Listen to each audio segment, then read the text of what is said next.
আরো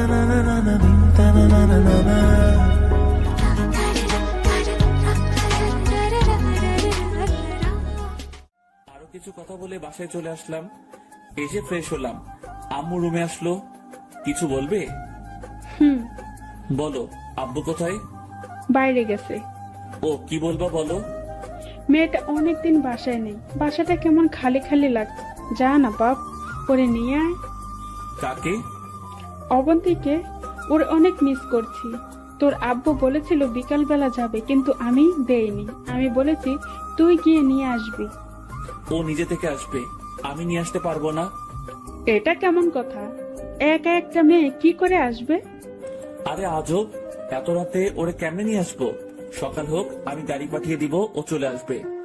না, তুই এখন যা, ওরে নিয়ে আয়। মানে কি এখন নিয়ে আসবো? মানে এই রাতের বেলা? তোরে কি বলেছি আজকে রাতে নিয়ে আসতে হবে? আমি বলেছি তুই এখন যাবি, রাতটা ওখানে থাকবি, কালকে সকালে পরে নিয়ে আসিস। পারবো না। ঠিক আছে, আমি যাচ্ছি। পাগল হইছো? এত রাতে ওদের বাসায় যাবা মানে? যাবই তো। তুই যেহেতু যাবি না, আমি নিজেই গিয়ে আমার মেয়েকে নিয়ে আসব। আচ্ছা ঠিক আছে, যাচ্ছি। কি আর করার, ইচ্ছা না থাকা সত্ত্বেও রেডি হয়ে অবন্তীদের বাসার দিকে রওনা দিলাম। 40 মিনিট পর ওই বাসায় গেলাম। ঘড়ির দিকে তাকিয়ে দেখি 9টা বাজে। কলিং বেল দিলাম। কিছুক্ষণ পর অবন্তীর মা এসে দরজা খুলে দেয়। আমি সালাম দিলাম, ভিতরে গেলাম। উনি বলল অবন্তী রুমে আছে। আমি অবন্তীর রুমে গেলাম। গিয়ে দেখি অবন্তী কার সাথে হেসে হেসে মোবাইলে কথা বলতেছে। আমাকে দেখে একরকম চোরের মতো হয়ে গেল। তো তুমি এখানে? কোনো প্রবলেম? প্রবলেম নেই, কিন্তু আসতে তো পারমিশন লাগে। সরি। কেন আসছো? অবাক হয়ে ওর দিকে তাকিয়ে রইলাম। আম্মু আব্বু আপনাকে অনেক মিস করতেছে। এখানে আসলেন যে তো অনেকদিন হয়েছে, এবার বাসায় চলেন। দেখো, আমারও তো ইচ্ছা আছে। এখন বলেন। দেখো, আমারও তো ইচ্ছা আছে। আমি চাই নিজের পায়ে দাঁড়াতে। মানে? মানে আমি মাস্টার্স করব, তারপর ভালো একটা জব করব। আপনাকে আগেও বলেছি, এখনো বলছি, আপনি চাকরি করেন। তোমার চাওয়া না চাওয়ায় আমার কিচ্ছু যায় আসে না। আপনি এগুলো কি বলতেছেন? তুমি আমার জন্য অনেক করছো। তোমার ফ্যামিলিতে থাকা মানে তোমার করুণায় থাকা, কিন্তু আমি কারো করুণা নিয়ে থাকতে চাই না। করুণা করছি মানে? স্বামী হিসেবে এগুলো আমার দায়িত্ব। কিন্তু আমি তোমাকে কখনো স্বামী হিসেবে মানতে পারবো না। আপনি এতদিন পর এগুলো কি বলতেছেন? আমারও তো একটা ভবিষ্যৎ আছে। আপনি কি বলতে চাইছেন ক্লিয়ার করে বলেন। দেখো পারভেজ, আমি তোমার সাথে এইভাবে থাকতে পারবো না। যায় না মানে? মানে তোমার এই টানাটানের সংসারে আমি থাকতে পারবো না। যে টাকা বেতন পাও তা দিয়ে কিছুই হবে না। টাকায় কি সব? টাকাটাই সব। কয়টা ইচ্ছা পূরণ করেছো আমার? কয় টাকা হাত খরচ দাও আমাকে? কয়বার শপিং এ নিয়ে গেছো আমাকে? বিয়ের পর থেকেই তো এইভাবে রাখছো। লজ্জা করে না নিজেকে আবার স্বামী বলে দাবি করতে? আমি এত কিছু বুঝি না। আমি সর্বোচ্চ চেষ্টা করেছি, আর কি করব। তার মানে আপনি যাবেন না, এই তো? আমি আর কোনো কথাই বললাম না। অবন্তীদের বাসা থেকে বেরিয়ে গেলাম। কাউকে কিছু বললাম না। এত রাতে বাসায় যাওয়া ঠিক হবে না। আব্বু আম্মুকে যদি জানাই তাহলে ওনারা অনেক কষ্ট পাবে। আর কিছুদিন দেখি, পরে না হয় সময় করে সব ওনাদেরকে জানিয়ে দেব। আইমানকে কল দিলাম। আজ রাতটা ওর সাথে থাকতে হবে, কারণ এত রাতে বাসায় যাওয়া ঠিক হবে না। আইমান বলল ওদের বাসায় যাওয়ার জন্য। যেতে যেতে ভাবতে লাগলাম, অবন্তীর জন্য আমি এত কিছু করলাম, অথচ সে এক মুহূর্তে সব ভুলে গেল। তাহলে 2 রাতে যে আমার সাথে ঘুমাইছে, ওটা কেন করলো? আমি আব্বু আম্মুকে কি বলবো? ওনারা তো অবন্তীকে না পেলে মারাই যাবে। অবন্তী এত বড় বিশ্বাসঘাতকতা করবে আমি তো কোনোদিন কল্পনাও করিনি। ভাবতে ভাবতে আইমানদের বাসায় চলে গেলাম। কলিং বেল দিলাম। কিছুক্ষণ পর আইমান বেরিয়ে আসলো। পারভেজ, আসছিস? হুম। আয় ভিতরে আয়। আমি ভিতরে গেলাম। ওর আম্মুকে দেখে সালাম দিলাম। আরে পারভেজ যে, কতদিন পর আসছো, কেমন আছো বাবা? জি আন্টি, আমি ভালো আছি। আপনি কেমন আছেন? আছি বাবা, বয়স হয়ে গেলে যা হয় আর কি। পারভেজ, তোমার আব্বু আম্মু কেমন আছে? জি আন্টি, সবাই ভালো। আরো কিছু কথা বলে আইমানের রুমে চলে গেলাম। রুমে গিয়ে ফ্রেশ হয়ে মাত্র বসলাম, আন্টি এসে ডেকে নিয়ে গেল খাওয়ার জন্য। খাওয়া দাওয়া শেষে আবার আইমানের রুমে গেলাম। খাটে আমি আর আইমান পাশাপাশি শুয়ে আছি। এমন সময় আয়মান বলল, পারভেজ, এই পারভেজ, বলো। কি হয়েছে এবার বল। অবন্তীর কথাগুলো বললাম। তোরে আমি আগেই বলছি, এই মেয়েটার মধ্যে কোনো ঘাপলা আছে। দোস্ত, আমার মাথায় কিছু আসছে না। অবন্তী আমার সাথে এমন করবে আমি ভাবতেই পারিনি। দেখ পারভেজ, তোরে আমি আগেও বলছি, এখনো বলছি, ওই মেয়েটার সাথে তোর হবে না। তুই ওরে ডিভোর্স দিয়ে দে। ধুর, তোর কাছে এই কথা ছাড়া অন্য কোনো কথা নেই? সারাদিন শুধু ডিভোর্স ডিভোর্স করস। ওরে ডিভোর্স দিলে আব্বু আম্মুকে কি বলে বোঝাবো? আমি নিজে কিভাবে থাকবো? দেখ পারভেজ, আবেগ দিয়ে তো আর জীবন চলে না। আবেগ আর বাস্তবতা এক নয়। আবেগ দিয়ে জীবন চলবে যদি চালাতে পারিস। কিন্তু ও তো তোকে এখনো মেনে নিচ্ছে না। ফ্লোরে ঘুমাতে হয় তোকে। দেখ, ফ্লোরে ঘুমালে সমস্যা নাই। আমি চাই অবন্তী আমার সাথেই থাকুক, আব্বু আম্মুর মেয়ে হয়ে থাকুক। কিন্তু পারভেজ, অবন্তি তো তোর ভালোই বাসে না। ও না বাসুক, আমি তো অবন্তীকে ভালোবাসি। অবন্তী কেন আমাকে ভালোবাসে না সেটাও আমি জানি। কেন? কারণ অবন্তী ভাইয়াকে কি পরিমাণ ভালোবাসতো তোরে বলে বোঝাতে পারবো না। ভাইয়ার সাথে বিয়ের পরে অবন্তী আমাকে ভাইয়ের মতোই দেখেছে। সো হুট করে আমাকে বিয়ে করে তো আর স্বামীর মর্যাদা দিয়ে দিতে পারবে না। সেটা অবন্তী কেন, পৃথিবীর কোনো মেয়েই পারবে না। ভাইয়া মারা যাওয়ার পর থেকে অবন্তী ঠিক মতো খেত না, ঘুমাতো না, শরীরের প্রতি কোনো কেয়ার ছিল না।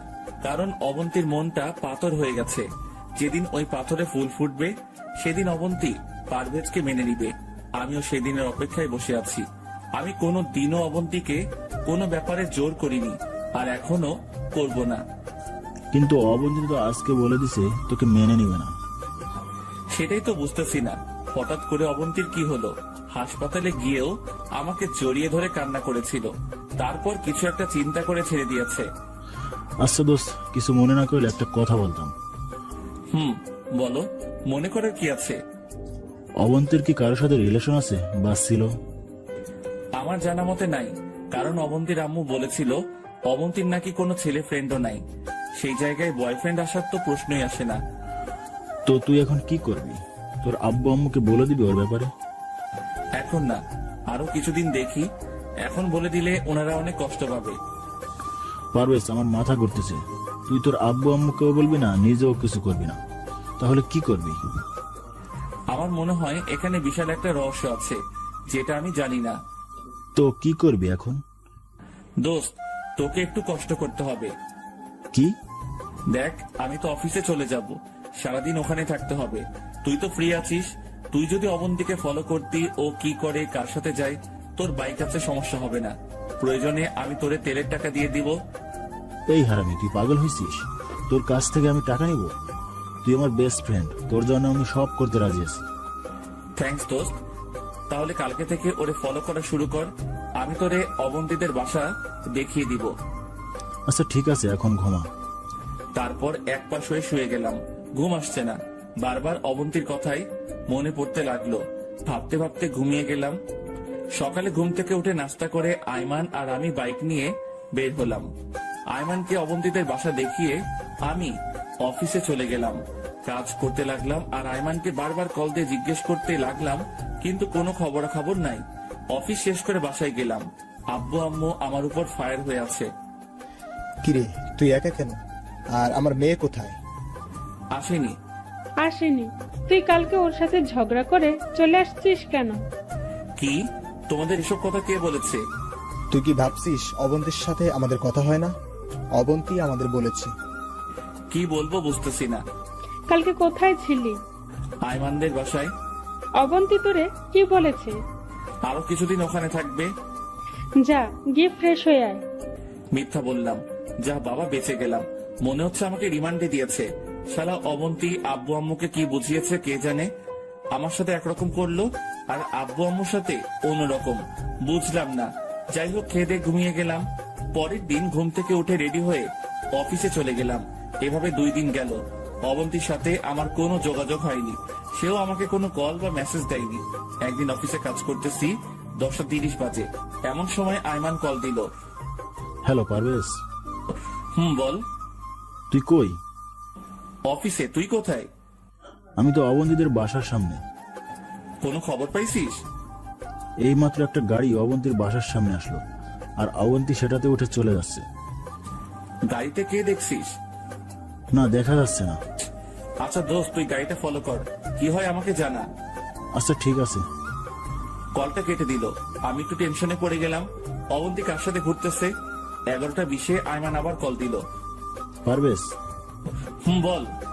ঘটনা তো কিছুই বুঝলাম না। কেন, কি হয়েছে? তোর অবন্তী তোর লিমার সাথে। কোন লিমা? আরে বেটা, আমাদের বেস্ট ফ্রেন্ড, তোর বসের মেয়ে। অবন্তী তো লিমার কথা শুনতে পারে না।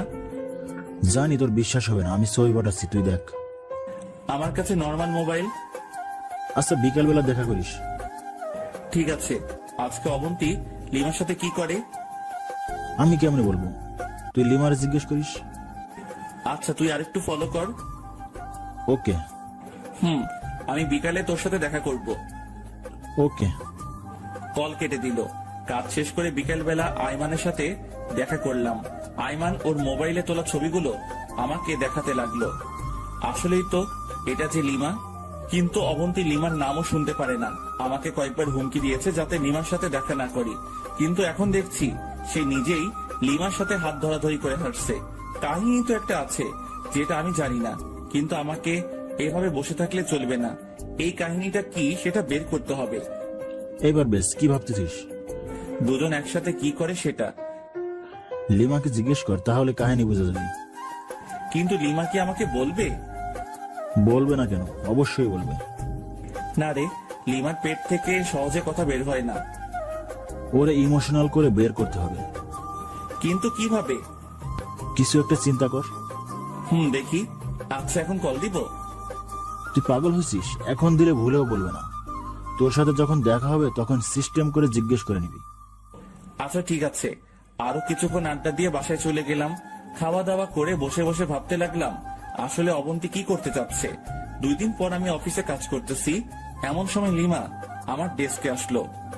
কিরে পারভেজ, কি খবর? ভালো না রে। কেন, বউয়ের জন্য খারাপ লাগছে বুঝি? এই তো ফকিরনি মুখ দিয়ে আসল কথা বের করে দিছে, বাকি কথাগুলো বের করে নেই। না রে দোস্ত, বউয়ের জন্য না। তাহলে আমি আর বেশি দিন বাঁচবো না রে। তুই এগুলো কি বলিস? পাগল হলি নাকি? সত্যি বলছি, ডাক্তার বলেছে আর বেশি দিন নাই। এই, তোর শরীর ঠিক আছে তো? দোস্ত, আমি তো চলে যাব, যাওয়ার আগে একটা রিকোয়েস্ট রাখবি প্লিজ। তুই কি বলতেছিস এগুলো? আমার মাথা ঘুরতেছে। তোকে তো দেখে ভালোই মনে হচ্ছে। না রে, বল আমার রিকোয়েস্টটা রাখবি। কি রিকোয়েস্ট বল? এই তো লাইনে আসছে। অবন্তীর সাথে কি চলতেছে বলবি? মরার আগে জানতে চাই। কি হলো বল। তুই কিভাবে জানিস? তোকে আর অবন্তীকে আমি একসাথে দেখেছি, প্লিজ বল। আমি মাহির বিয়েতে হেসে হেসে কথা বলেছিলাম, তখন অবন্তী এসে আমার হাত ধরে কান্না করতে লাগলো আর বলল যাতে তোর সাথে না মিশি। তো তুই কি বললি? আমি বলেছি তুই আর আমি জাস্ট ফ্রেন্ড, আর কোনো সম্পর্ক নেই। অবন্তীকে রাগানোর জন্যই আমরা বিয়েতে এমন করেছি। তারপর থেকে আমার আর অবন্তীর মাঝে ভালো একটা ফ্রেন্ডশিপ হয়ে যায়। আমরা এখন একে অন্যকে তুই করে ডাকি। তো আমাকে বলিসনি কেন? অবন্তী বলতে নিষেধ করেছে, তোরে নাকি শাস্তি দিবে। কি শাস্তি? অন্য মেয়ের সাথে আর জীবনে কথা না বলিস। আমি যেখানে চাকরি পেয়েছি সেটাও কি বলে দিয়েছিস? তুই জয়েন করতে আসার আগেই ওরা বলে দিয়েছি, আর সে তোর আব্বু আম্মুকে জানিয়ে দিয়েছে। তার মানে আমি বলার আগেই আব্বু আম্মু আর অবন্তী জেনে গেছে? আচ্ছা, এখন আমাদের মধ্যে একটু ঝামেলা চলতেছে, তুই কি সেটা জানিস? জানবো না কেন? আমার বুদ্ধি দিয়েই তো অবন্তী এগুলো করতেছে। তার মানে এসবের মধ্যে তুইও আছিস? রে দোস্ত, আমি অনেকবার না করেছি, কিন্তু অবন্তী আমাকে কিছুতেই ছাড়েনি, তাই করতে বাধ্য হলাম। কিন্তু আসল কথা কি জানিস? কি? অবন্তী তোকে অনেক ভালোবাসে। কচু বাসে, ও জীবনেও আমাকে মেনে নিবে না। নিবে দেখিস। আচ্ছা এবার বল, তোর কি হয়েছে? আমার আবার কি হবে? তুই না একটু আগে বললি তুই আর বেশি দিন নেই। আরে ফকিন্নি, এটা মিথ্যা ছিল। তোর পেট থেকে আসল কথা বের করার জন্যই এমন করেছি। কি, তুই এটা করতে পারলি? তুই যদি পারিস আমি কেন পারবো না? দাঁড়া, আমি অবন্তীকে সব বলে দিব। বলে দে, তাতে তুই বাস খাবি, আমার কি? ধুর, আমি তোদের কারো সাথে নাই। মনু, মাইনকা চিপা আটকাইছো, বের হওয়ার সুযোগ নেই। বেশি চালাকি করলে এই অবস্থাই হবে। আমি আর এসবের মধ্যে নেই। তুই আগে ছিলি, এখনো আছোস, আগামীতেও থাকবি। শোন, আবার কি? আমি আর তোকে কোনো ইনফরমেশন দিব না। তুই এত হারামি আগে জানতাম না। আরে আগে কথা শোন। বল। আমি যে সবকিছু জেনে গেছি, অবন্তী যাতে না জানে। আমি ওরা বলে দিব। ওকে বলিস আমি অবন্তীকে বলবো লিমান নিজেই এসে আমাকে সত্যি কথা বলে দিছে। তখন অবন্তীর পক্ষ থেকে খুব সুন্দর আর সাজানো একটা বাস খাবি। সো অবন্তীকে কিছু বলবি না। আচ্ছা। লিমা চলে গেল, আমি চেয়ারে হেলান দিয়ে বসলাম। এবার একটু শান্তি আসলো। শালার অবন্তী আমার জীবনটা শেষ করে দিল। কোথায় এসে আমার সাথে রোমান্স করবে সেটা না, উল্টো আমাকে বাস দেওয়ার জন্য উঠে পড়ে লেগেছে। বালিকা তুমি চলো ডালে ডালে, আর আমি চলি পাতায় পাতায়। পারভেজ কি জিনিস এবার ভালো করে টের পাবা।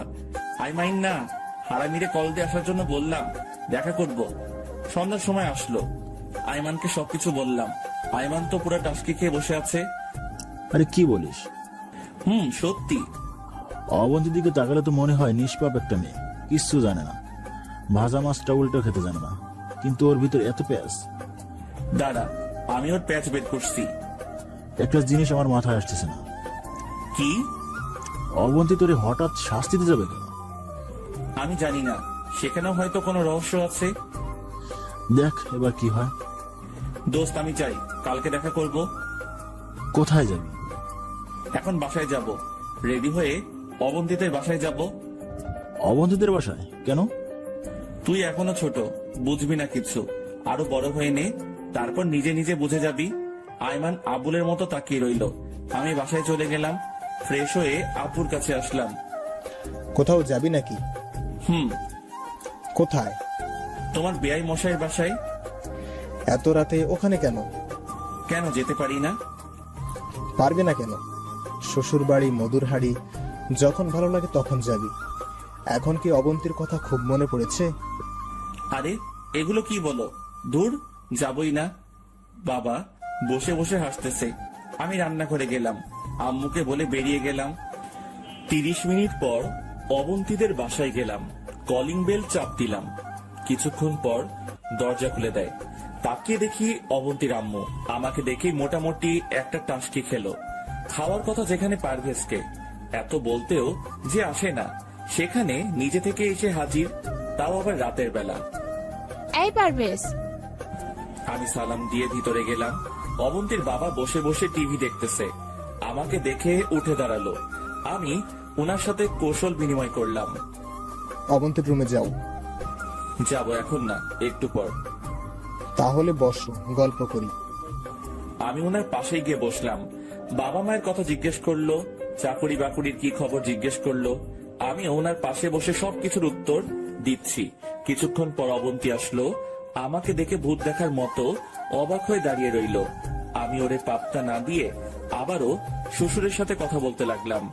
একসাথে খেয়ে আমি অবন্তীর রুমে চলে গেলাম। একটু পর অবন্তী আসলো। কি ব্যাপার, তুমি এখানে আসছো কেন? সেটা আপনাকে কেন বলবো? আজব তো, আমার রুমে এসে শুয়ে আছো অথচ আমাকেই বলবে না। আমি আমার বইয়ের রুমে আসছি, আপনার সমস্যা কোথায়? পারভেজ, এসবের মানে কি? মানে খুব সোজা, আমি আমার বউয়ের কাছে আসছি, আর বউয়ের সাথেই থাকবো। দেখো পারভেজ, ভালো হবে না কিন্তু। আমি কিন্তু চিৎকার করব। তো করেন, দেখি কে আসে।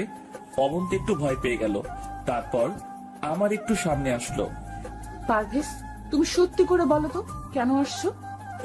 কেউ একজনকে অনেক ভালোবেসে ফেলেছি, ওরে ছাড়া থাকতে পারছি না, তাই চলে আসলাম। অবন্তী কিছুক্ষণ আমার দিকে অবাক হয়ে তাকিয়ে রইল। তারপর আমার পাশে এসে বসলো। কাকে ভালোবাসো? যে এখন আমার পাশে বসে আছে। অবন্তীর চোখে পানি টলমল করতেছে। আমি ওর একটা হাত ধরে বললাম, আমি কি এতই বাজে, এতই খারাপ যে আপনি আমাকে মেনে নিতে পারছেন না? এটা ঠিক যে আপনি কখনো আমাকে মন থেকে মেনে নিবেন না।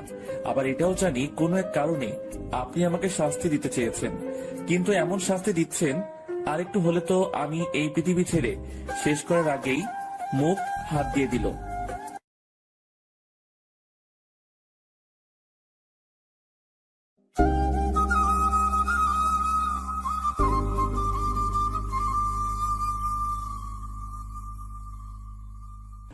যে এখন আমার পাশে বসে আছে, অবন্তীর চোখে পানি টলমল করতেছে। আমি ওর একটা হাত ধরে বললাম, আমি কি এতই বাজে, এতই খারাপ যে আপনি আমাকে মেনে নিতে পারছেন না? এটা ঠিক যে আপনি কখনো আমাকে মন থেকে মেনে নিবেন না, আবার এটাও জানি কোনো এক কারণে আপনি আমাকে শাস্তি দিতে চেয়েছেন, কিন্তু এমন শাস্তি দিচ্ছেন আরেকটু হলে তো আমি এই পৃথিবী ছেড়ে শেষ করার আগেই মুখ হাত দিয়ে দিল। না প্লিজ, এগুলো ভুলেও মুখে আনবে না।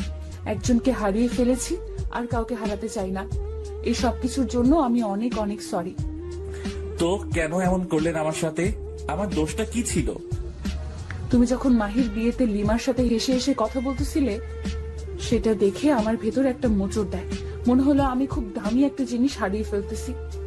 তোমার আড়ালে আমি লিমাকে সব বলি, তখন উনি হাসি মুখে সব বলে দেয় যে এটা তোমার আর ওর প্ল্যান ছিল। তবু আমার মনে একটা ভয় ছিল যে তোমাকে যদি কেউ নিয়ে যায় বা তুমি যদি অন্য কারো হয়ে যাও। সেই জন্য সেদিন রাতে তোমাকে জড়িয়ে ধরে ঘুমিয়েছিলাম। তো সেটা না হয় বুঝলাম, কিন্তু আমি অ্যাক্সিডেন্ট হওয়ার পর একবারও জাননি কেন? গিয়েছি সেটা তুমি দেখার আড়ালে। তুমি যখন ঘুমিয়ে থাকতে তখন যেতাম, আব্বু আম্মুর সাথে কথা বলে তোমার মাথায় হাত বুলিয়ে দিয়ে আবার চলে আসতাম। কিন্তু এত নাটক করার মানে কি? পারভেজ, তুমি যখন চাকরিটা পাইছো তখন আমি কি পরিমাণ খুশি হয়েছি তা বলে বোঝাতে পারবো না। কিন্তু দুঃখের বিষয়, তুমি তোমার চাকরির ব্যাপারে কিছুই বলনি, উল্টো লিমাই আমাকে বলেছে। তখন বলিনি ঠিক আছে, কিন্তু বাসায় এসে তো বলতাম। আমি ভাবছিলাম মিষ্টি কিনে নিয়ে গিয়ে আব্বু আম্মু আর আপনাকে একসাথেই খুশির খবরটা দিব। সেটা না হয় ঠিক আছে, কিন্তু একবার কল করে বললে কি এমন ক্ষতি হয়ে যেত? ক্ষতি হতো না, ইচ্ছা ছিল বাসায় গিয়ে বলবো। আচ্ছা, সেদিন রাতে আমাকে এত অপমান কেন করলেন তাহলে? পারভেজ, আমি জানি তুমি অনেক ভালো। তোমাকে হিট করার মতো কোনো কথা আমার কাছে ছিল না, তাই সেদিন আবল তাবল কিছু বলছি, নিজেও জানি না। তো কেন বললেন? তোমার ভাইয়া যখন ছিল তখন আমাদের মাঝে খুব ভালো একটা সম্পর্ক ছিল, কিন্তু তুমি প্রতিদিন কাজ থেকে এসে ফ্লোরে ঘুমিয়ে যেতে।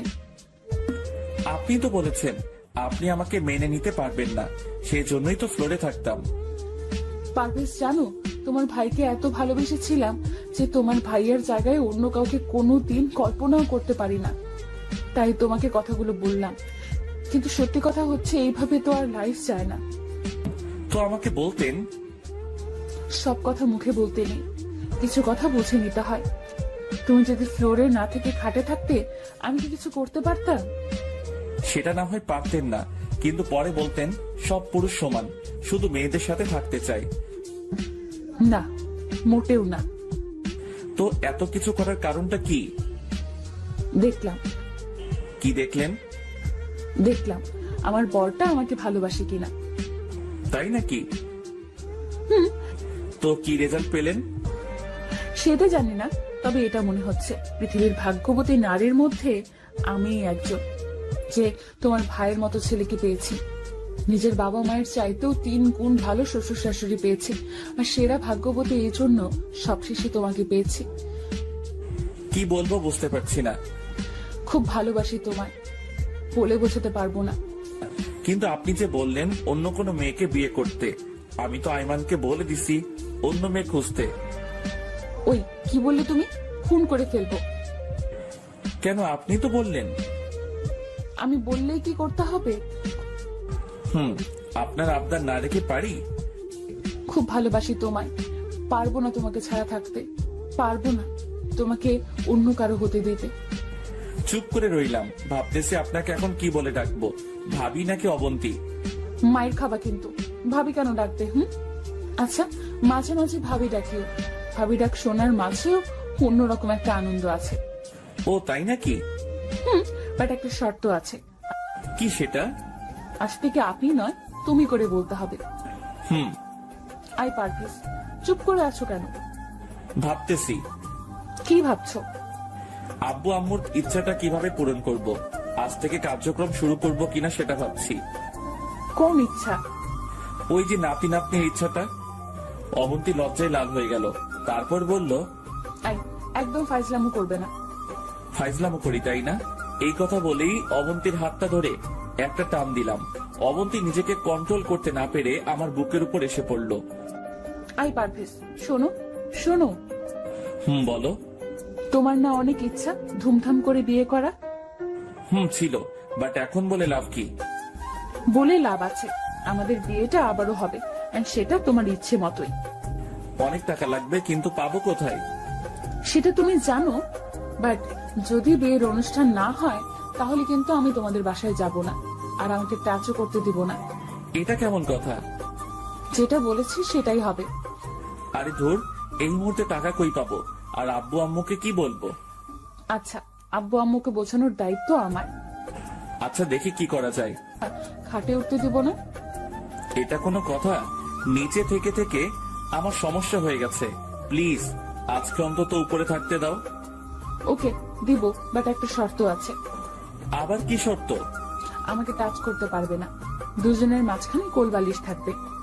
আচ্ছা বাবা, ঠিক আছে, তারপরও উপরে থাকি। ওকে, এই পাশে গিয়ে শুয়ে পড়ো। আপনি ঘুমাবেন না? বলছি না তুমি করে বলতে। ও সরি। তুমি ঘুমাও, আমি পরে ঘুমাবো। কি আর করা, মাঝখানে একটা কোলবালিশ দিয়ে ঘুমিয়ে গেলাম।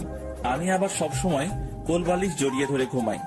রাতের বেলা মনে হচ্ছে কোলবালিশ নাড়াচাড়া করছে, কিন্তু কোলবালিশ এত নরম কিভাবে হয়?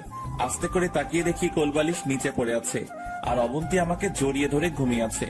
এই জন্যই তো বলি কোলবালিশ এত নরম কেন। এটা যে আসল কোলবালিশ। যাই হোক, আমিও কোলবালিশ জড়িয়ে ধরে ঘুমিয়ে গেলাম। সকালে ঘুম থেকে উঠলাম কারো মিষ্টি হাসি দেখে, বা ভেজা চুল দেখে আবারও ক্রাশ খেলাম। উঠে ফ্রেশ হয়ে নিলাম, তারপর নাস্তা করে আবার রুমে এসে অফিসের জন্য রেডি হয়ে নিলাম। অবন্তী রুমে আসলো। এই, তুমি কি এখন চলে যাবে? হুম। আচ্ছা, সাবধানে যেও, আর যাওয়ার পর আমাকে একটা কল দিও। ওকে? ওকে। ওইটা কি দেখেন তো? কোনটা? এই কথা বলে আমি যেদিকে ইশারা করেছি অবন্তী সেদিকে তাকালো, আর আমি এই সুযোগে ওর গালে একটা ভালোবাসার স্পর্শ এঁকে দিলাম। অবন্তী লজ্জায় লাল হয়ে গেল। এটা কি করলে? কোনটা? এই যে এক্ষুনি দিলাম। আমার বউকে আমি দিয়েছি, আপনার সমস্যা কোথায়? অবন্তী হাসতে শুরু করলো। এই রাতে আসবো? জি না মশাই, আপনি আর এই বাসায় আসবেন না।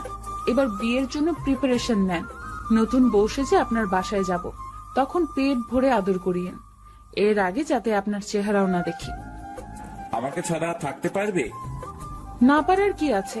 আই, তুমি বকবক না করে অফিসে যাও, দেরি হয়ে যাচ্ছে। আর হ্যাঁ, আমি আব্বু আম্মুকে আবার বলে দিব। ওকে। অবন্তীর কাছ থেকে বিদায় নিয়ে বেরিয়ে গেলাম।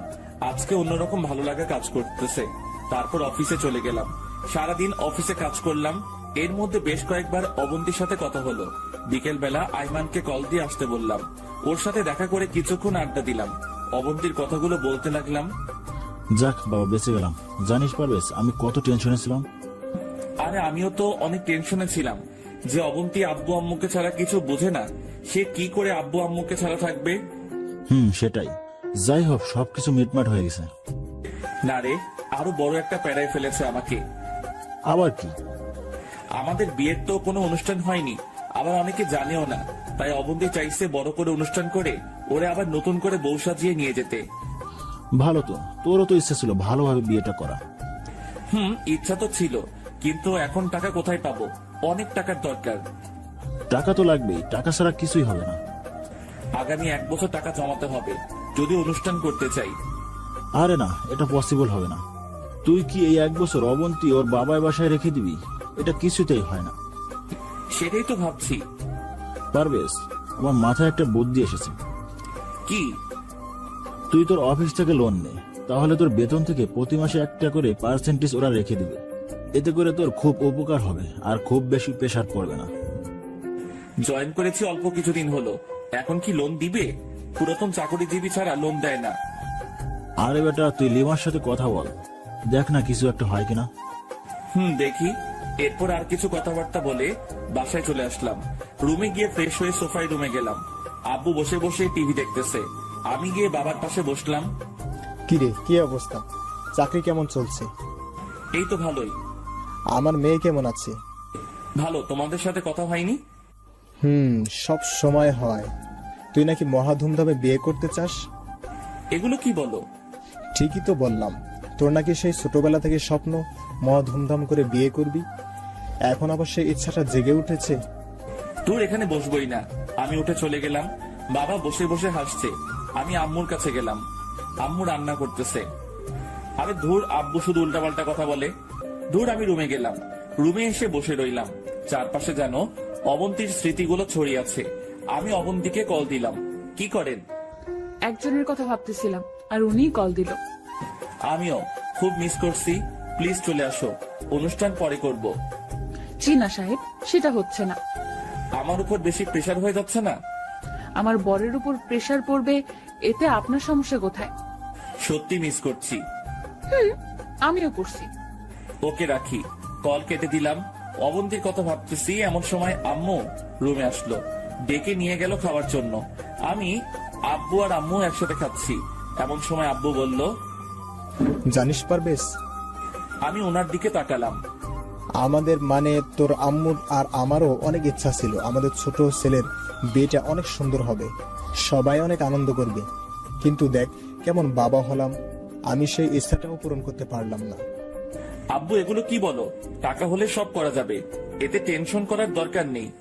আব্বুর মন খারাপ দেখে আমি উঠে চলে গেলাম। রাতের বেলা আব্বু আম্মু ঘুমিয়ে গেছে। আমি উঠে বের হয়ে গেলাম ভাইয়ার কাছে যাব। কয়েকদিন ভাইয়ার কাছে যেতে পারিনি, আমার ভাইটা মন খারাপ করবে। বাইরে চাঁদের আলো ছিল। আমি হেঁটে হেঁটে ভাইয়ার কবরের কাছে গেলাম। কবরের মাথা বরাবর গিয়ে বসলাম। ভাইয়ার কবরের পাশে কয়েকটা গাঁদা ফুল গাছ লাগিয়েছিলাম, সেগুলোতে ফুল ফুটেছে। দেখে মনে হচ্ছে ভাইয়া হাসতেছে। ভাইয়া কেমন আছিস? তুই হয়তো ভাবছিস আমি তোকে ভুলে গেছি। না রে ভাই, আমি তোকে ভুলিনি।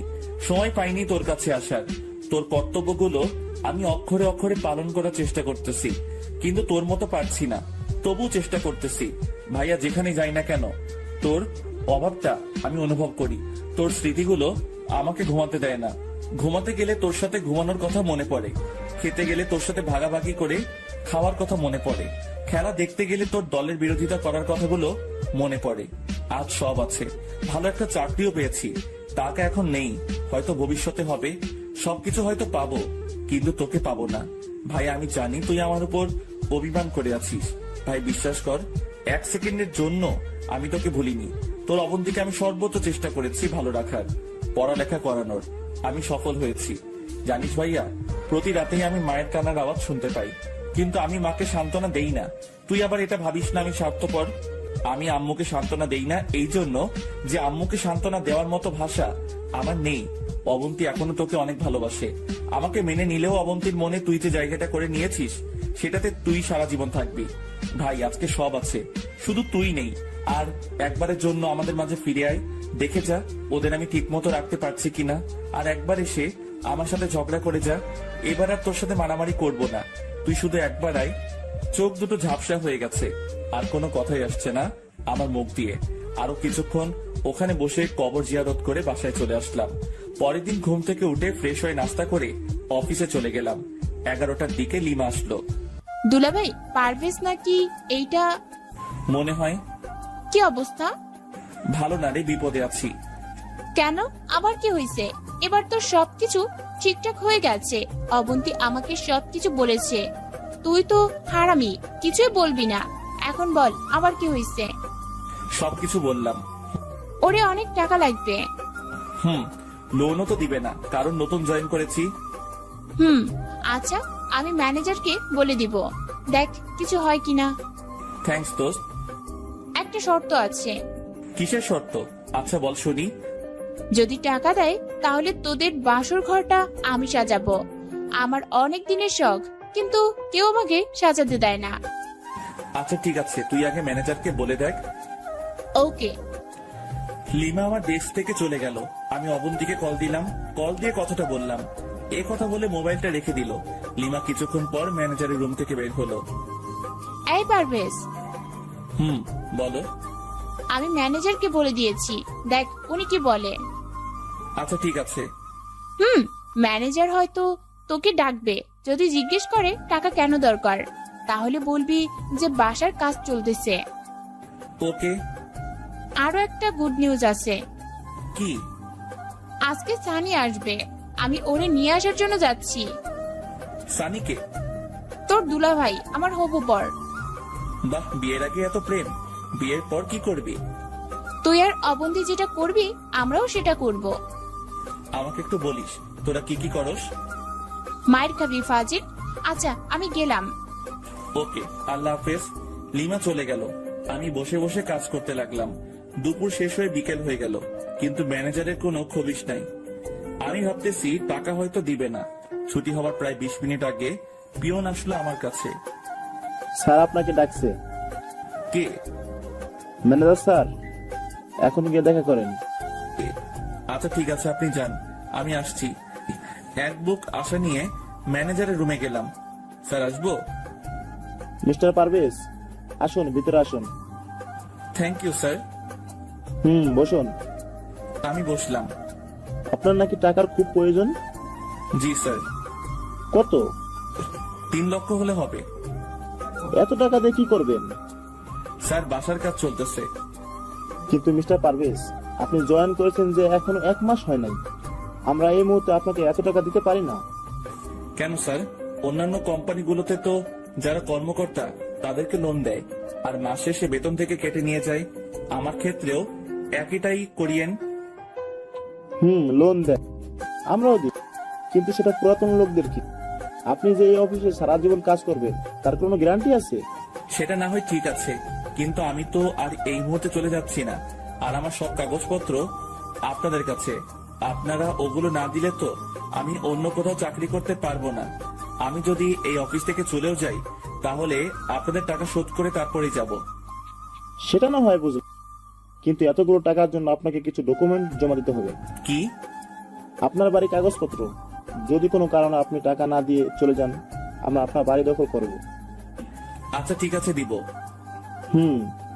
আর আপনার বর্তমান বেতন 25,000 টাকা।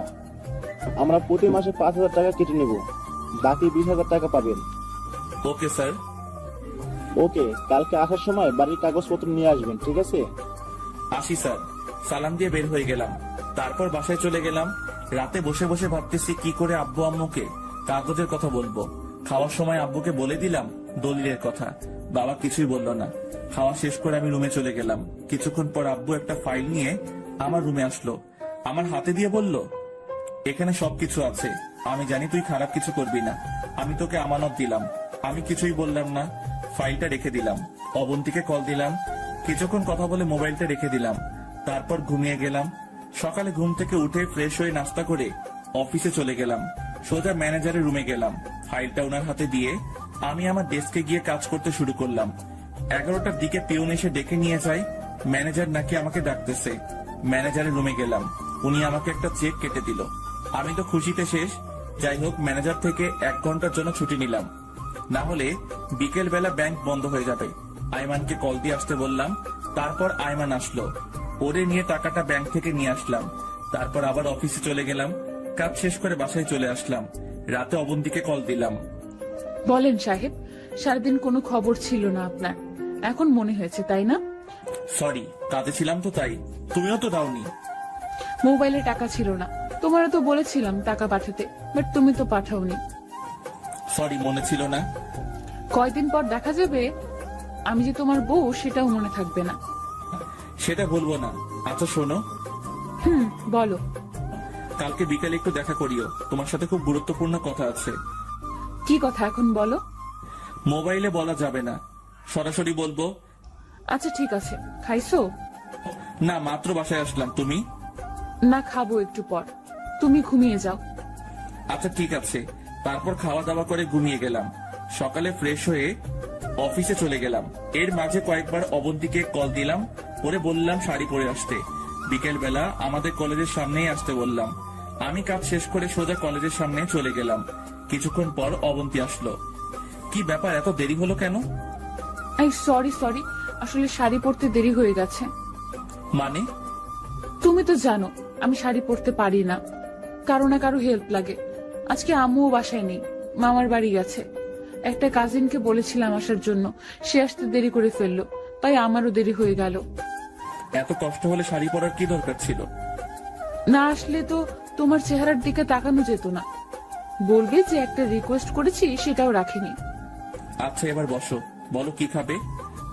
আগে বলো, তুমি যেখানে আসছো আব্বু আম্মুকে বলেছো? না, বলার সময় পাইনি। অফিস থেকে সোজা এখানে চলে এসেছি। এটা কোনো কথা হলো? সমস্যা নাই, আমি বাসায় গিয়ে বলে দিব। এবার বলো কি এমন কথা যেটা মোবাইলে বলা যাবে না, সরাসরি বলতে হবে। লোন তো পেয়ে গেছি। আগে বলনি কেন? এখন তো বললাম। এখন কথা হচ্ছে আমি কয়দিনে ছুটি নিব। ছুটি কেন? আরে পাগল, বিয়ের জন্য কেনাকাটা করতে হবে। তারপর বিয়ের অনুষ্ঠান কোন দিন হবে সেটা তো ঠিক করতে হবে। না হলে আমি আন্দাজে ছুটি কিভাবে নিব? তুমি 1 সপ্তাহের জন্য ছুটি নাও।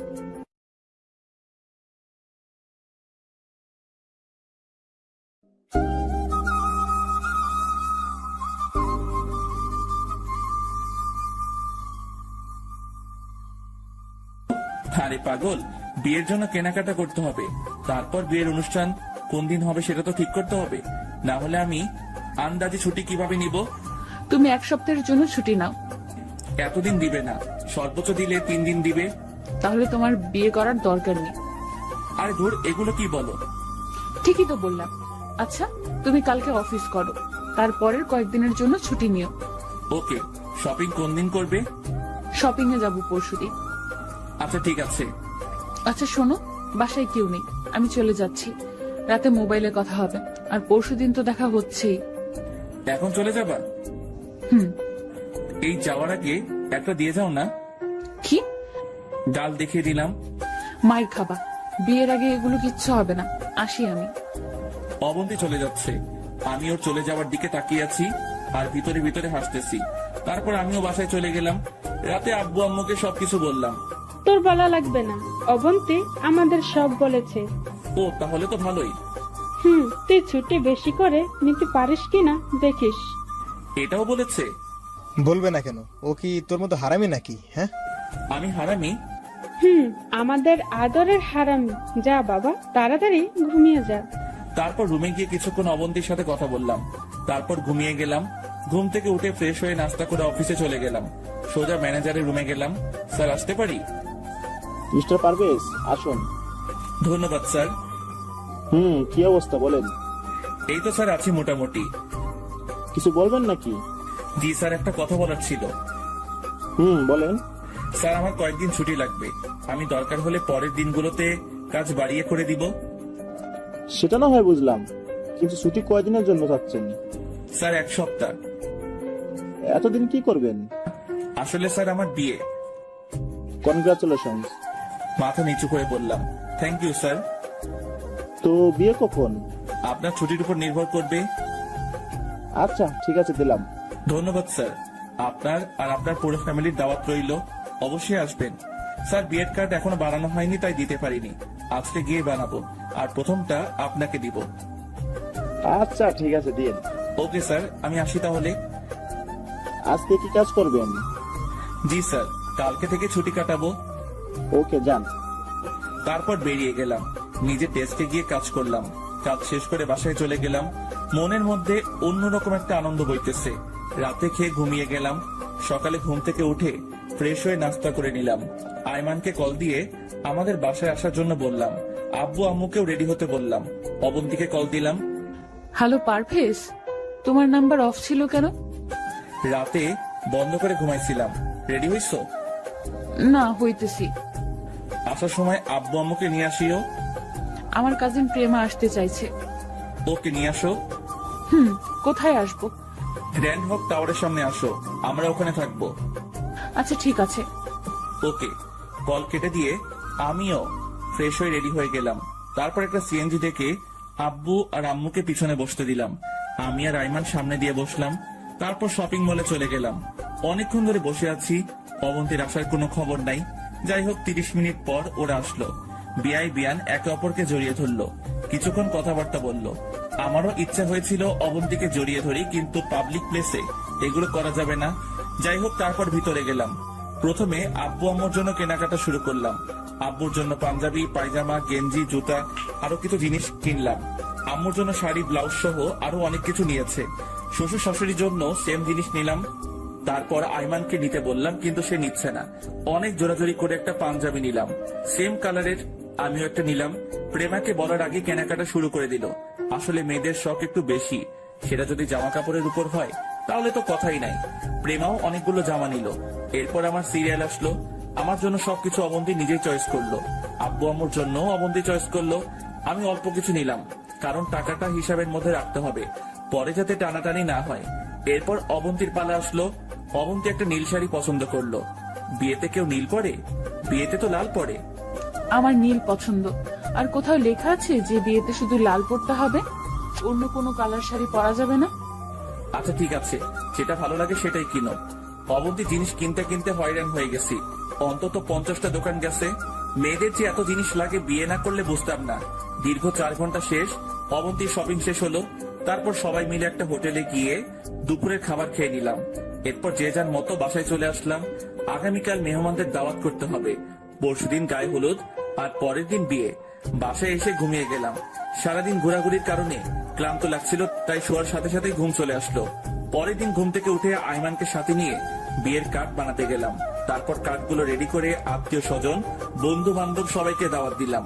আব্বুর হাতেও অনেকগুলো কার্ড দিয়ে দিলাম, ওনার পরিচিত যারা আছে তাদের দাওয়াত দেওয়ার জন্য। আইমান ডেকোরেশন করার জন্য সব রকম ব্যবস্থা করা শুরু করে দিল। পরের দিন মানে হলুদের দিন সকাল থেকেই বাসা সাজানো শুরু করে দিল। চারপাশে লাইট ফুল দিয়ে বাসাটা অন্যরকম ভাবে সাজানো হলো। অনেকদিন পর এই বাসায় একটু কোলাহল শুরু হলো। আত্মীয় স্বজনরা এক এক করে আসতে শুরু করলো। আমি আর আইমান বাজারে গেলাম, গিয়ে বাজার করে নিয়ে আসলাম।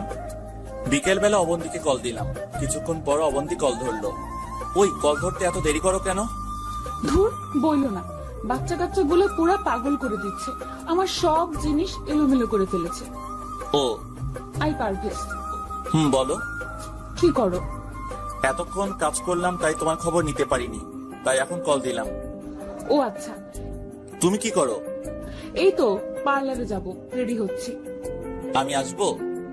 তুমি আসবে কেন? তোমাকে কিভাবে সাজাই দেখবো, আর সাজালে কেমন লাগে সেটাও দেখবো। অত দেখতে হবে না, সারা জীবন দেখছো, ভবিষ্যতেও দেখবা, সো টেনশন করার দরকার নেই।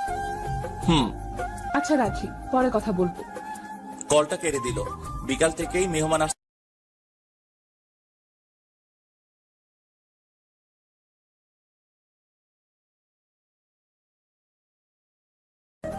ওদের কি অবস্থা, কখন আসবে?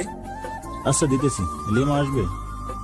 যা শালা, আমি তো লিমার কথা ভুলেই গেছিলাম। দাঁড়া কল দেই, ও না থাকলে আমার বিয়েও হতো না। লিমাকে কল দিলাম। Hello lima.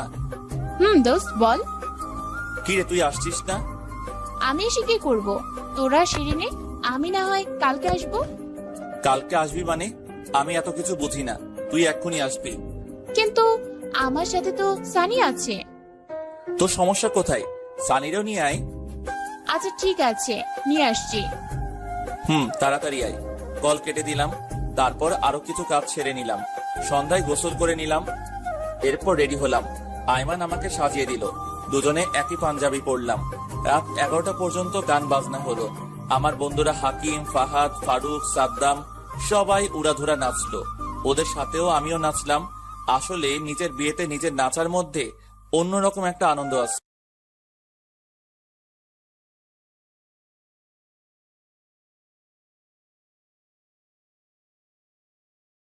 এগারোটার পর হলুদের কাজ শুরু হলো।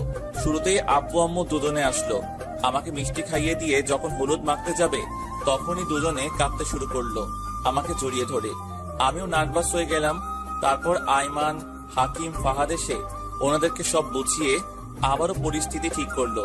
তারপর আইমান, হাকিম, ফাহাদ, লিমা, সানি, সাদ্দাম একে একে এসে হলুদ মেখে গেল। আত্মীয় স্বজন সবার হলুদ দেওয়া শেষ, শুধু একজন ছাড়া, যে জীবনেও আমাকে হলুদ দিতে পারবে না। সে হচ্ছে আমার ভাই। ভাইয়া বেঁচে থাকলে হয়তো ভাইয়া সবার আগে আমাকে হলুদ দিত। ভাইয়ার কথা মনে পড়তেই মনটা খারাপ হয়ে গেল। আমার মনটা খারাপ দেখে বন্ধুরা সবাই আসলো। কিরে আপসেট কেন? এমনি। মামা একটা কাজ কর, কি? চল তোর বউকে হলুদ দিয়ে আসি।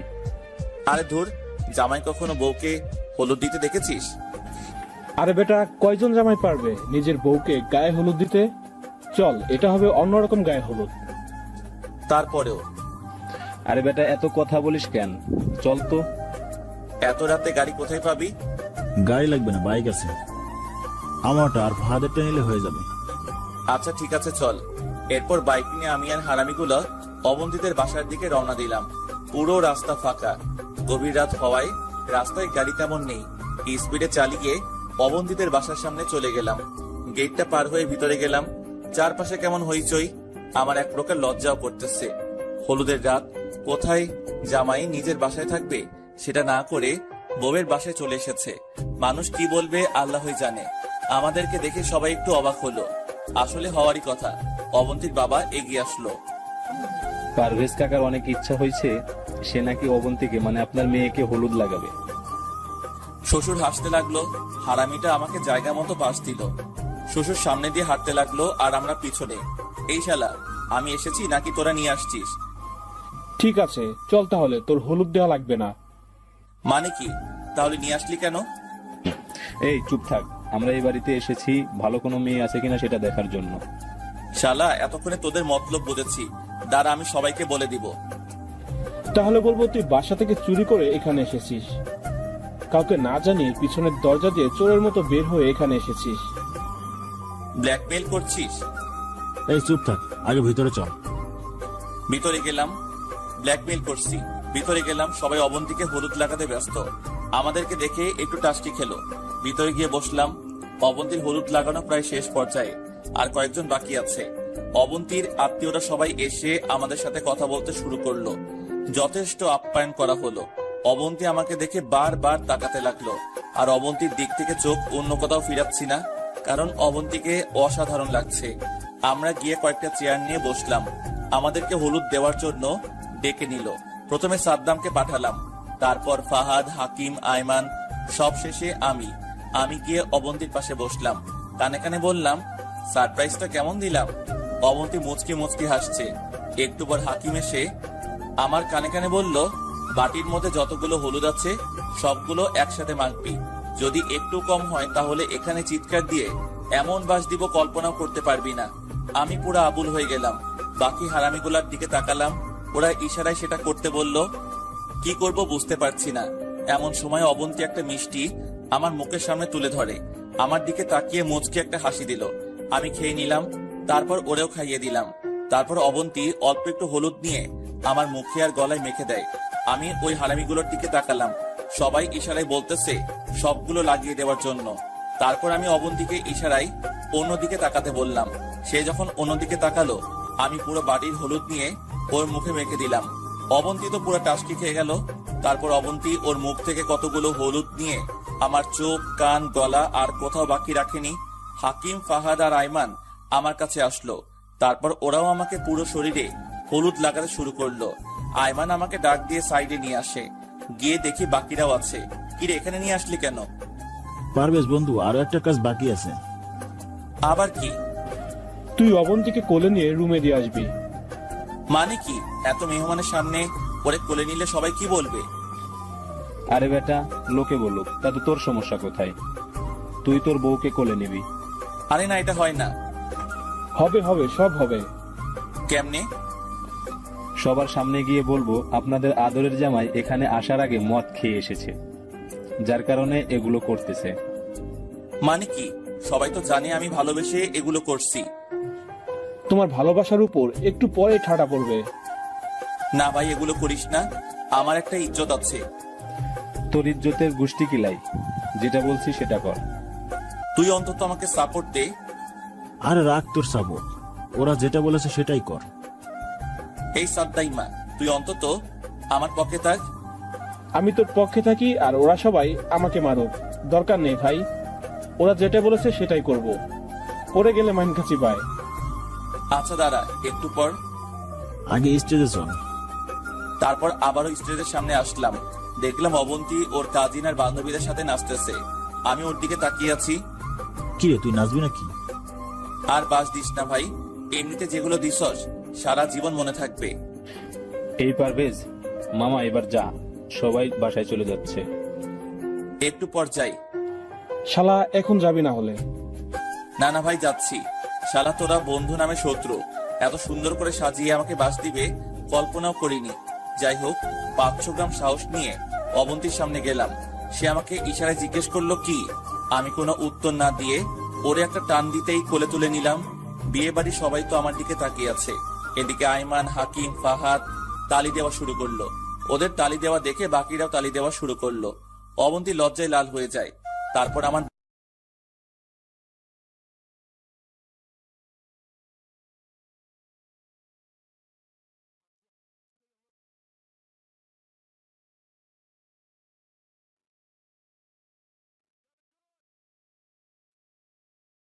সমস্যা কোথায়?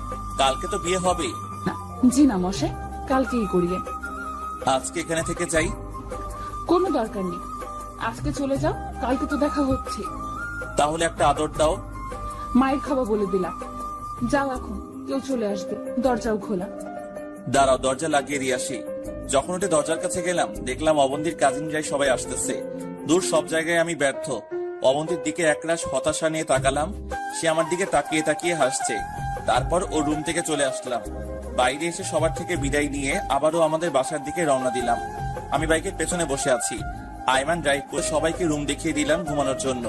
আমি রান্নাঘরে গেলাম কোথাও হলুদ আছে কিনা দেখার জন্য। একটা ছোট বাটির মধ্যে অল্প একটু আছে। আমি ওগুলো নিয়ে বের হয়ে গেলাম। সবাই হলুদ দিয়েছে, শুধু একজন ছাড়া। তার কাছেই যাচ্ছি। আমি ভাইয়ার কাছে যাচ্ছি। সবকিছু ভুলে গেলেও আমার ভাইয়ার কথা আমি বলিনি। এত আনন্দের মধ্যেও ভাইয়ার শূন্যতা আমি অনুভব করি। হাঁটতে হাঁটতে ভাইয়ার কবরের পাশে গিয়ে বসলাম। কিছুক্ষণ তাকিয়ে রইলাম। তারপর বলতে শুরু করলাম, ভাইয়া কেমন আছিস? আমি জানি তুই অভিমান করে আছিস। প্লিজ ভাই, অভিমান করিস না। আমি ব্যস্ত ছিলাম, তাই আসতে দেরি হয়ে গেছে। কিন্তু বিশ্বাস কর, তোর কথা আমার মনে ছিল। ভাইয়া তুই তো জানিস আজকে আমার গায়ে হলুদ। সত্যি বলতে আজকে গায়ে হলুদের কোনো কথা ছিল না, কারণ আমার বিয়েটা অনেক আগেই হয়ে গেছে। অনুষ্ঠান ছাড়া হয়েছে, কিন্তু ছোটবেলার ইচ্ছা আর অবন্তীর জন্যই এই অনুষ্ঠানটা করতেছি। ভাইয়া সবাই তো আমাকে হলুদ দিল, তুই দিবি না? জানি তুই অভিমান করে আছিস, কারণ আমি তোর অবন্তীকে বিয়ে করেছি তাই। কিন্তু বিশ্বাস কর, আমি জীবনেও কল্পনা করিনি এমনটা হয়ে যাবে। আমারও ইচ্ছা ছিল তোর মতো ভালো চাকরি পেয়ে তারপর মেয়ে দেখে বিয়ে করব, তোদের পছন্দের মেয়েকে বিয়ে করব। এটাই ইচ্ছা ছিল।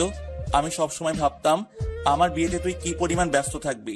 তোর মনে আছে ভাইয়া, তোর বিয়েতে সবার শেষে আমি তোকে হলুদ দিয়েছিলাম আর পুরো বাটি দিয়ে দিয়েছিলাম। তুইও আমাকে দিয়েছিলি, তারপর আমাকে জড়িয়ে ধরে ঘুমিয়েছিস। আজকে যখন আমি অবন্তীকে পুরো হলুদ মেখে দিলাম, তখন অবন্তীর চেহারায় আমি তোকে দেখেছিলাম। জানিস ভাইয়া, আমার বুক ফেটে কান্না আসতেছিল, কিন্তু কাউকে কিছু বুঝতে দেইনি। ভাইয়া তুই তো আমাকে হলুদ দিতে যাসনি, তাই আমি চলে আসছি। দিবি না ভাইয়া আমাকে হলুদ? দেখ সত্যি আমি আসছি। নিবি না আমাকে বুকে জড়িয়ে? ডাকবি না পারভেজ বলে? আর একবার ডাক না ভাইয়া, তোর মুখ থেকে আবার পারভেজ ডাকটা শুনতে চাই।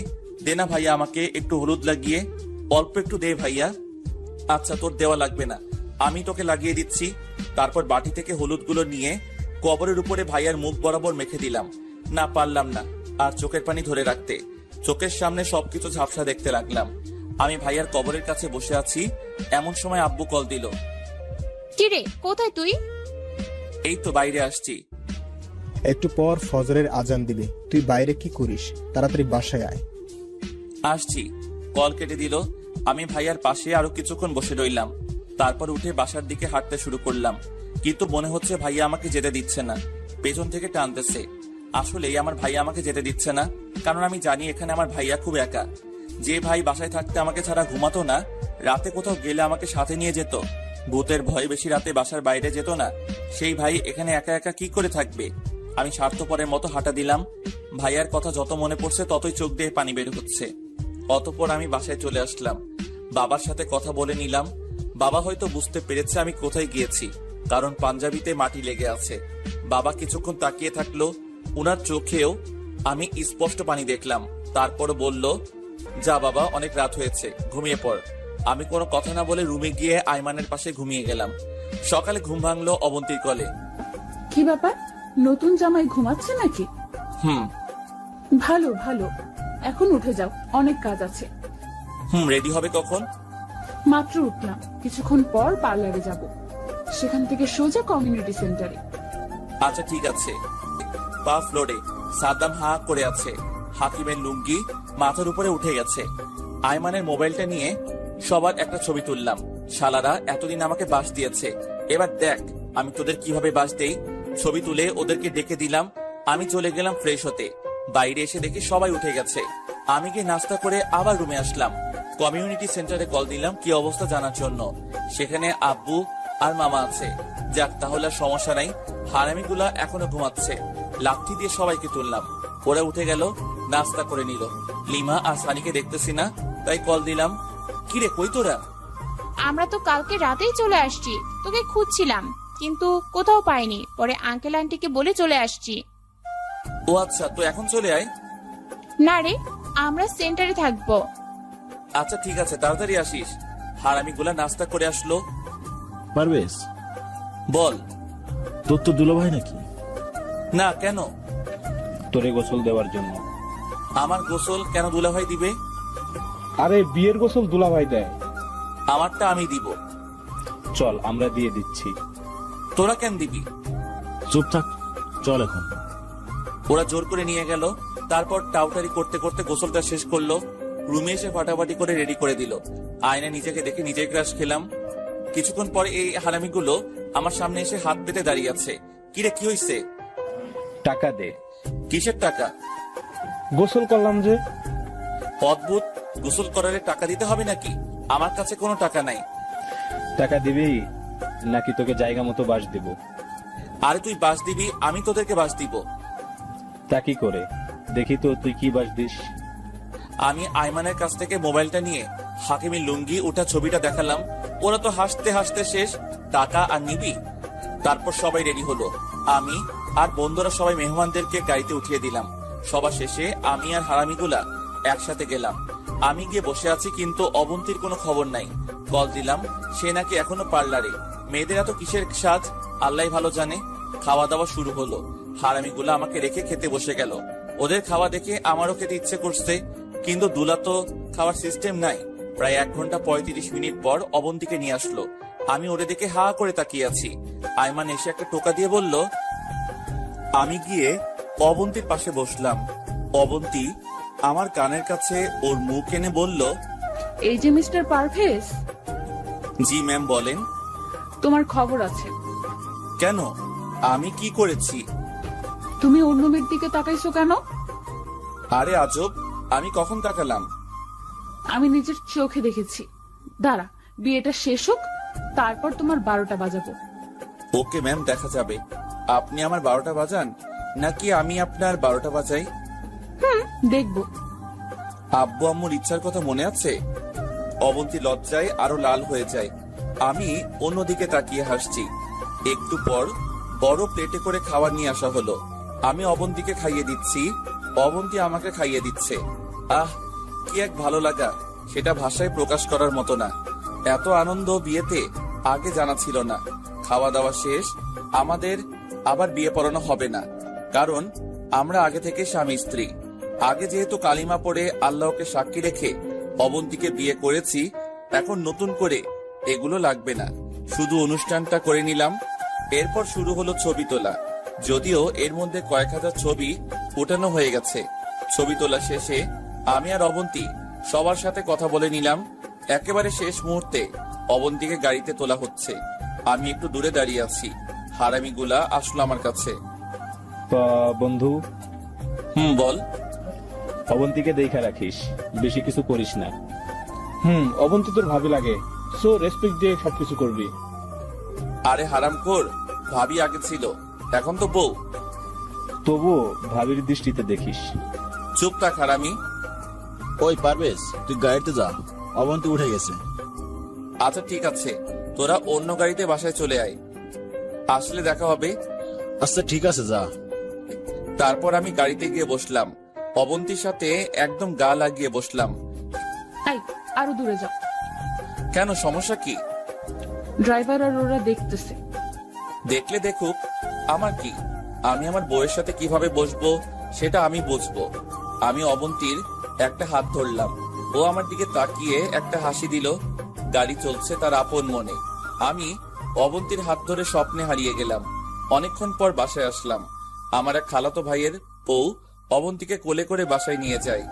আমি বের হয়ে ড্রেস চেঞ্জ করে বাইরে চলে আসলাম। তারপর হাকিম, ফাহাদ, আয়মান আর সাদ্দাম ওদের সাথে বাইরে বের হলাম।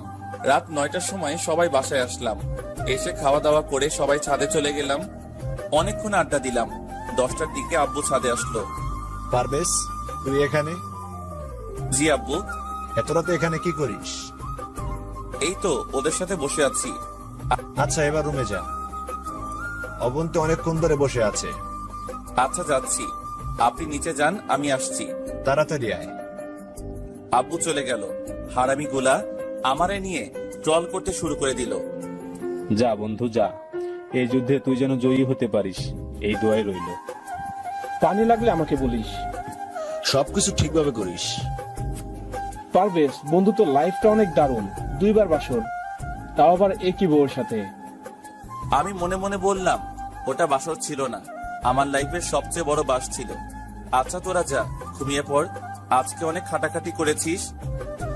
আরে আমরা কি করেছি, করবি তো তুই এখন। দূর শালা, তোদের সাথে কোনো কথাই নাই। আমি নিচে চলে আসলাম। রুমের সামনে গিয়ে দরজায় হাত দিব, এমন সময় ভাইয়ার কথা মনে পড়ে গেল। আজকে তো আমি ভাইয়ার সাথে দেখা করিনি। দরজার সামনে থেকে নিজেকে ঘুরিয়ে নিলাম। বের হয়ে হাঁটা দিলাম ভাইয়ার কাছে। ভাইয়ার কবরের পাশে গিয়ে বসলাম। ভাইয়া কেমন আছিস? প্লিজ রাগ করিস না, আমার আসতে দেরি হয়ে গেল। তুই আবার এটা ভাবিস না আমি বিয়ে করে তোকে ভুলে গেছি। আরে পাগল, তুই সব সময় আমার পাশেই আছিস। জানিস ভাইয়া, আমি যখন বিয়ের পিড়িতে বসেছি তখন চোখের সামনে তোকে দেখতেছি। আমার মনে হচ্ছে তুই আমার বিয়ের সব কাজ করছিস। ভাইয়া, আজকে আমার বাসর রাত। তুই থাকলে হয়তো আরো বেশি মজা হতো বিয়েতে। আমি জানি তোর অবন্তীকে আমি বিয়ে করেছি দেখে তুই আমার উপর রাগ করে আছিস, কিন্তু কি করব বল, আমি না করলে অবন্তীর অন্য জায়গায় বিয়ে হয়ে যেত। ভাইয়া, আমি অবন্তীকে তোর মতো করে ভালো রাখার চেষ্টা করব। তুই আমার জন্য দোয়া করিস ভাইয়া। এমন সময় অবন্তী কল দিল। আমি কল কেটে দিলাম। আরো কিছুক্ষণ থেকে তারপর বাসার দিকে রওনা দিলাম। বাসায় ঢুকে যেই রুমের দিকে পা বাড়ালাম তখনই লিমা আর সানি আমার পথ আটকে দাঁড়ালো। এই যে মিস্টার জুয়েল, কোথাও যাওয়া হচ্ছে? তোর ভাবি অনেকক্ষণ ধরে বসে আছে। কিন্তু আমাদের পাওনা? তোর আবার কিসের পাওনা? বাহ, ভুলে গেলি? এই যে এত কষ্ট করে আপনার বাসর ঘর সাজালাম, সেটার পাওনা। লিমা বোন আমার, সানি ভাই, আমাকে মাফ করে দে। এখন অন্যদিন ডাবল দিব। জি না মিস্টার, এখন মাফ করা যাবে না। আচ্ছা এই নে, 50 টাকা দিলাম। এটা কি দিলি? তোদের বকশিস। ফকিন্নি, 5000-এর কমে 1 টাকাও নিব না। ইন্না লিল্লাহি ওয়া ইন্না ইলাইহি রাজিউন। এটা কি বললি? পুরো বিয়েতেও তো 5000 খরচ হয়নি, আর বাসর ঘরের জন্য 5000 দিব? জি ভাইয়া, বাসর ঘরটাই তো আসল। শালা মাইন্ডকার চিপায় পড়ে গেলাম। পরে 1000 দিয়ে কোনো মতে ভিতরে গেলাম। যাক, আল্লাহ বাঁচাইছে। ভিতরে গেলাম, দেখলাম অবন্তী গাল ফুলিয়ে বসে আছে। আমি জানি দেরি করার কারণে এমন ভাবে গাল ফুলিয়ে রাখছে। আমি ওর সামনে গিয়ে বললাম, এই সরি। তোমার কোনো ক্ষমা নেই। এই সরি বললাম তো। আচ্ছা যাও, কান ধরলাম। উঠবস করো। এই না প্লিজ, এটা করো না। তাহলে তোমার সাথে কথা নাই। প্লিজ কথাটা শোনো। কি শুনবো? এতক্ষণ কোথায় ছিলা? যদি সত্যিটা বলি, আমি ভাইয়ার কাছে গিয়েছিলাম, তাহলে অবন্তীর মনটা খারাপ হয়ে যাবে। হয়তো ভাইয়ার স্মৃতিগুলো মনে পড়ে যাবে। তাই বললাম, আরে ওই হারামিগুলোর সাথে ছিলাম, আসতে দিচ্ছিল না। তারপর এখানে আসার সময় লিমা আর সানি আক্রমণ করে। সবকিছু ঠিকঠাক করে আসতে একটু সময় লেগে গেছে। প্লিজ এবারের মতো মাফ করে দাও, আর হবে না। মনে থাকে জানো, এই রুমের বাইরে যাও। বাইরে কেন? আমি কাপড় চেঞ্জ করব। তো আমার সামনে করলে সমস্যা কি? তুমি বাইরে যাবে নাকি মায়ের খাবে? আচ্ছা বাবা, যাচ্ছি। বাইরে চলে এলাম। প্রায় 10 মিনিট হবে, কিন্তু এখনো দরজা খুলছে না। আমি কল দিলাম, এই কি হলো? আর 2 মিনিট। দৌড়, বাসর ঘর এমন হয় নাকি? বিরক্ত লাগছে। আরো 7 মিনিট, মোট 17 মিনিট পর অবন্তী দরজা খুলে দিল। আমি ভিতরে গেলাম। অবন্তী পাশে গিয়ে বসলাম। একটা হালকা নীল রঙের শাড়ি পরে নিল, একটু অন্যরকম লাগছে। আই, তোমার অজু আছে? ছিল, বাট এখন নেই। যাও অজু করে আসো। আমি ওয়াশরুমে গিয়ে অজু করে নিলাম। যখন অবন্তীর সামনে আসলাম তখন অবন্তী 5 হয়ে সালাম করতে যাবে। এমন সময় আমি ওর হাতটা ধরে ফেললাম। ও ওর বুকে জড়িয়ে বললাম, তোমার জায়গা পায়ে নয়, আমার এই বুকে। আসো 2 রাকাত নামাজ পড়ে নি। তারপর দুজনে নামাজ পড়ে নিলাম। আমি গিয়ে খাটের উপর বসলাম। অবন্তীও আমার পাশে এসে বসলো। এই আমার খুব ঘুম পাচ্ছে। এত মাইর দেব। আজকে ঘুমটুম কিচ্ছু হবে না। আজকে সারা রাত গল্প করব। এত গল্প কোথায় থেকে আসবে? চুপচাপ শুনতে থাকো। এইভাবে গল্প শুনে মজা নাই। তো কিভাবে শুনবে? এই যে মনে করো আমি কারো কোলে মাথা রেখে শুয়ে থাকবো, আর সে আমার মাথায় হাত বুলাতে বুলাতে গল্প করবে। অবন্তী মুচকি হাসলো। আমি ওর কোলে মাথা রেখে শুয়ে গেলাম, আর অবন্তী আমার মাথায় হাত বুলাতে বুলাতে আমাদের ভবিষ্যতের স্বপ্নগুলো বলতে শুরু করলো। অনেকক্ষণ পর আমি উঠলাম। তারপর অবন্তীর একটা হাত ধরে বললাম, মনে আছে কি? আব্বু আম্মুর ইচ্ছে? এই জুয়েল, না, একদম না। আমি অবন্তীর কোনো কথা না শুনে ওর হাত ধরে একটা টান দিলাম।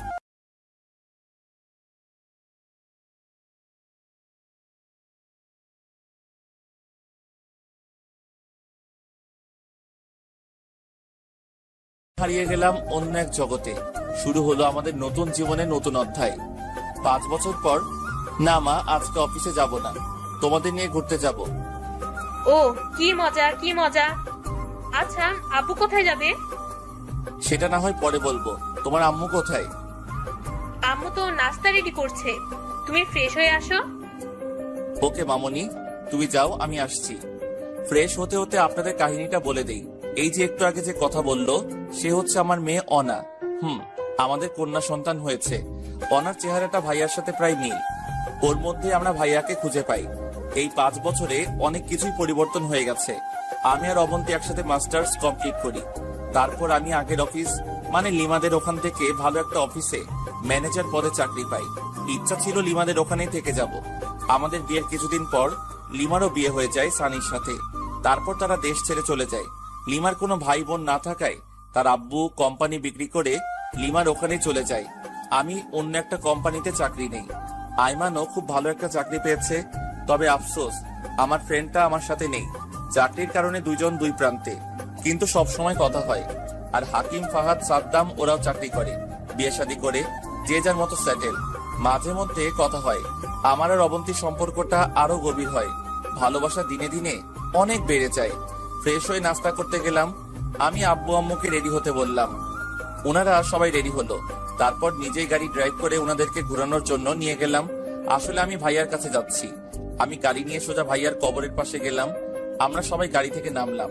নেমে ভাইয়ার কবর জিয়ারত করলাম। অনা বলল, আব্বু এখানে কি? এখানে তোমার বড় আব্বু আছে। ওনাকে বলো না আমাদের সাথে ঘুরতে বের হতে। আম্মু বলেছি রাতের বেলা আমাদের বাসায় আসবে। আব্বু আম্মু আর অবন্তীর দিকে তাকিয়ে দেখি ওদের চোখে পানি এসে গেছে। হয়তো ভাইয়া থাকলে আমাদের ফ্যামিলিটা আরো সুন্দর হতো। আজকে সব আছে আমার, টাকা আছে, সুখ আছে, ফ্যামিলি আছে, সম্মান আছে, কিন্তু নেই শুধু আমার কলিজার ভাইটা। যদি আমার জীবনের বিনিময়ে ভাইয়াটা আবার ফিরে আসতো, তাহলে হাসতে হাসতে জীবনটা দিয়ে দিতাম। নিজেকে সান্ত্বনা দিতাম, আমার ভাই, আমার কলিজা আবার ফিরে এসেছে আমাদের মাঝে। কবর থেকে হয়তো আমার ভাই বলতেছে, জুয়েল কাঁদিস না ভাই, আমাদের আবার দেখা হবে, খুব শীঘ্রই দেখা হবে। ইহকালে না হোক পরকালে দেখা হবে। তখন আমরা আবার একসাথে কাঁধে কাঁধ মিলিয়ে ঘুরবো, কাটাবো অনেকটা সময় তোর কাছে, বসবো দুজন একসাথে। ভালো থাকবি সব সময়, দেখে রাখবি আব্বু আম্মুকে, আর সুখে রাখবি আমার মামনি অনাকে, সাথে তোর অবন্তীকে। ভাই ভাই সম্পর্কটা থাকবে চিরকাল অটুট হয়ে।